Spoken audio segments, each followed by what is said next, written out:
আসসালামু আলাইকুম ওৰহমাতুল্লাহি ওয়া বাৰাকাতুহু। আপোনালোকৰ ওপৰত আল্লাহৰ ৰহমত বৰকত আৰু শান্তি বৰ্ষিত হওক। আউযুবিল্লাহি মিনাশ শাইতানিৰ ৰাজিম। বিসমিল্লাহিৰ ৰহমানিৰ ৰহিম।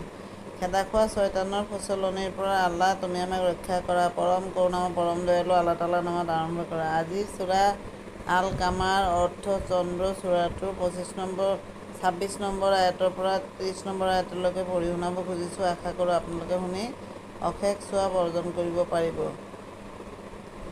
মই মোৰ নবীক ক'লোঁ, কোন ঘোৰ মিছলীয়া আৰু দগাবাজ সেয়া সিহঁতে কাইলৈকে গম পাব। মই উটজনীক সিহঁতলৈ পৰীক্ষাস্বৰূপে পঠাম। গতিকে তুমি সিহঁতক প্ৰত্যক্ষ কৰি থাকা আৰু ধৈৰ্য ধৰি চোৱা সিহঁতৰ কি দশা হয়। সেই মানুহবিলাকক অৱগত কৰি দিয়া যে সিহঁতৰ আৰু উটজনীৰ মাজত পানী খোৱাৰ পাল পাতি দিয়া হ'ব আৰু প্ৰত্যেকেই নিজৰ পাল মতে পানী খাবলৈ আহিব।